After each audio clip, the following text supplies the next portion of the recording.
Graça e paz, hoje eu quero tratar com você sobre o Deus da quietude. Nessa manhã eu acredito que Deus vai tratar conosco de uma maneira especial. E começar o dia na presença do Senhor, nós queremos fazer toda a diferença. 1 Reis capítulo 19, eu quero ler a partir do verso 10, que diz assim: E ele disse: Eu tenho sido muito zeloso para com o Senhor, Deus dos exércitos, porque os filhos de Israel deixaram o teu concerto, derribaram os teus altares e mataram os teus profetas à espada.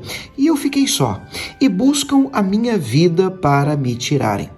E ele me disse: Sai para fora e põe-te neste monte perante a face do Senhor.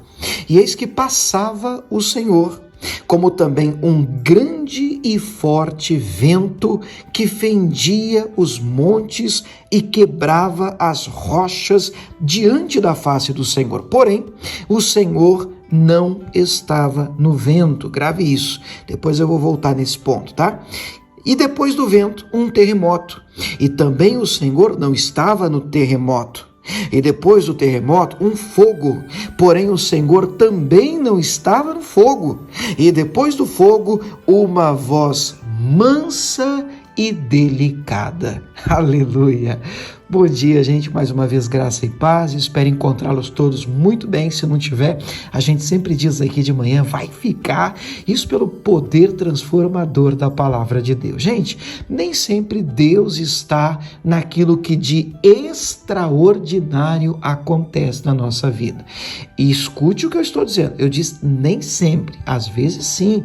Ao longo de toda a Bíblia, nós percebemos o Senhor em coisas tremendas, maravilhosas que acontecem na nossa vida, como o próprio texto diz. A propósito, esse texto faz menção ao momento em que Elias está escondido numa caverna e Deus está tratando com ele. Elias, o que é que você está fazendo aqui? Tem coisa ainda para fazer, há um caminho para percorrer, há algo que eu quero realizar em você e através de você. E aí o Senhor Deus resolve passar por ali. E é interessante como Deus se manifesta naquela ocasião para Elias. O texto vai dizer que passa um grande e forte vento que quebrava inclusive as rochas, mas o Senhor não estava naquele vento. Escute, nesse de Elias, porque em outras ocasiões da Bíblia o Senhor se manifestou através de um vento forte, inclusive dividindo o Mar Vermelho. Você sabe que quando Moisés toca com o cajado no Mar Vermelho, Deus faz passar um forte vento oriental sobre as águas e elas acabam se dividindo. Então nem sempre o Senhor Deus padroniza uma resposta. Neste vento forte, aqui no caso de Elias, o Senhor não estava. E o texto segue dizendo: depois deste grande e forte vento, passa um terremoto, mas o Senhor também não estava no terremoto. Repito, neste aqui, porque em Atos 16, Paulo e Silas estão presos e de repente um grande terremoto acontece e todas as portas são abertas. Naquele ali o Senhor estava. E depois do terremoto, o texto segue dizendo que veio um fogo, mas o Senhor também não estava naquele fogo. No caso aqui de Elias, porque em várias outras ocasiões o Senhor se revelou sim por intermédio de um fogo consumidor e até de um fogo que não se consumia, como na sarça ardente diante de Moisés, como em Atos 2, línguas repartidas como que de fogo no dia de Pentecostes. Mas neste aqui, no caso de Elias, o Senhor não estava em nenhuma destas grandes manifestações. Onde é que o Senhor estava? O texto termina no 12 dizendo: o Senhor estava em uma voz mansa e delicada.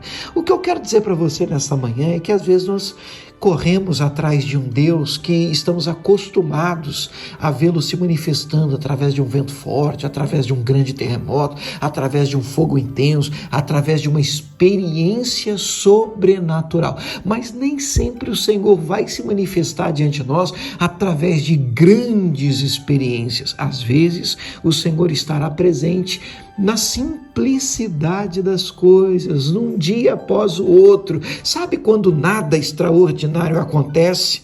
Deus pode estar ali, no silêncio, na quietude, na tranquilidade, no ordinário de cada dia, no dia comum. Deus está presente. Não se deixe enganar, nem sempre nós precisamos de que algo espetacular esteja acontecendo para perceber o Senhor na nossa vida. Quero orar por você. Pai, obrigado por mais um dia, mais uma manhã. Ajude-nos a compreender que o Senhor mora sim no extraordinário, o Senhor pode sim se manifestar através de coisas espetaculares da nossa vida, mas o Senhor também se manifesta em dias de quietude, em dias em que nada tão especial assim nos alcança. Ali o Senhor está presente. Ajude-nos a compreender essa tremenda verdade, pois o Senhor também é o Deus da simplicidade e da quietude. Em nome de Jesus. Amém.